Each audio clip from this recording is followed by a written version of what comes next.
uh, I'd always loved to listen to music, and where I got my start listening to music was at the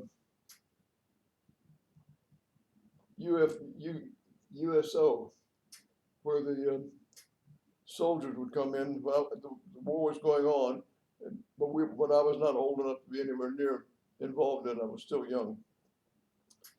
But I would go over there and just listen to the bands. Did your mom come, or did you go by yourself? By myself. In fact, I did everything by myself. Uh, it was never any supervising of children or anything like this.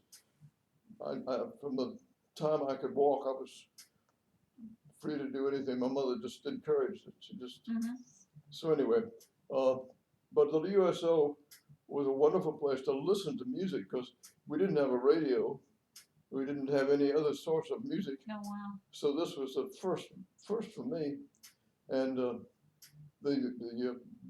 bands that came in, of course, were much different than they are today. And they often had things that you would not hear in a band, a public band.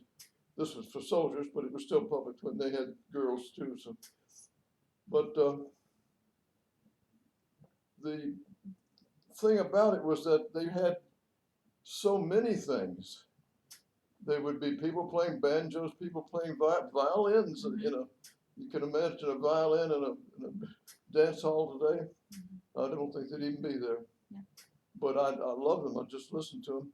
And the one I liked the best was the violin. It just happened to be that way. And so I would come in after school or wherever I was doing or working. It wasn't at school. It was after work.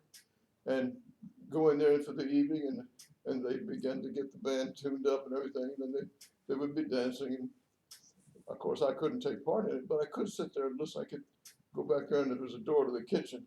And I was able to get on the other the active side of the door and just sort of almost participate.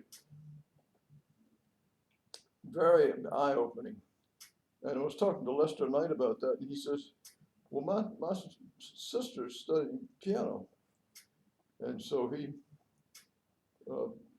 let me hear his sister playing piano one time, and that was also nice. I like both of them. But the thing I really went back to was the violin. And I would even just pretend I was playing the violin by holding it up and seeing if I could imagine tunes and melodies and things. And I said, I just told myself, I got to have some lessons. Well, to shorten this long story, which is not going to be very long, I did go take lessons, and I went with a music teacher, Walter Hammer.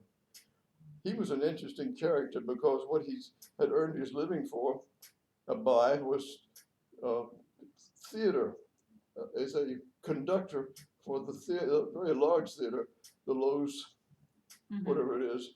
And he was the official conductor for that orchestra. Now, they didn't have any other music, you remember. Practically all of the major theaters had orchestras. Sometimes they were little bitty things. Sometimes they were large like this one. This was almost a symphony orchestra. So I went to him for lessons because he had lost his job, and I knew that he was taking on students that had got sound in the theater. And he didn't have an orchestra anymore, so he had to take up playing for in other things. But he also took up, because they still couldn't make a living. His wife was a nurse, a full-time professional nurse, so they weren't going hungry. But she was not happy with the fact that she was beginning to have to support the family, and she strongly encouraged him to get off his butt and just get a job. They were very open family. Her displeasure was known, yeah. Well, so the other thing he did was take up violin making. Oh, no. No, he wasn't for the intention that he would make beautiful sounding violins. It was so that he could become very good at repairs, because in those days there were a lot of violins in the orchestras, traveling violins, concerts, big, very large operas. all put on. You don't see that many around today. They're more occasional, but they were almost steadily in those days. And there was usually somebody who had a violin that needed work. And often it would be world famous violinists. And so they would come over to his place and get the violins adjusted or fixed or so forth. Well, I was taking lessons at the same time to play. And one of the Heifitz came over and brought the violin. He would not brought let his anybody, violin in to Mr. Hammer? yes. Goodness gracious. He needed some attention badly, and there were concerts coming. He was very, very loving about his violins. I bet he was. He was possessive, but more loving. And so he just wouldn't let any. But Walter Hammer, by this time, had a very good reputation as a violin repairman. So he said, I've got an important visitor coming this evening. Would you like to just attend to see what goes on in a repairs? Because he knew I was interested in doing repairs. I said, absolutely. And so I sat through that evening with he and Jashua Heifitz talking very freely and very polite to me. And boy, this was great. I bet. So I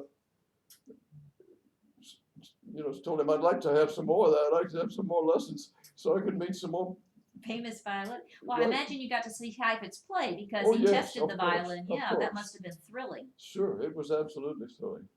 Yeah. I saw him several times after that, even once I was in the Army, when I was up there. In fact, another one, he recognized me. So I've forgotten when that was, but he did. He recognized me and just basically said hello and nodded his head or something. And so it was nice. But I also met others. And I can't really remember the list of them now, but it was everybody from just amateur violins who wanted repairs to people who were really world famous almost.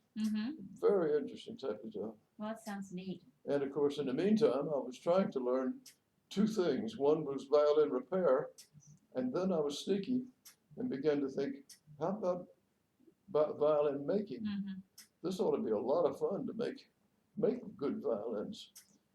Never did really accomplish that, but I made a couple, but they weren't what I wanted. Well, not to begin with. Well, let me stop there, just because.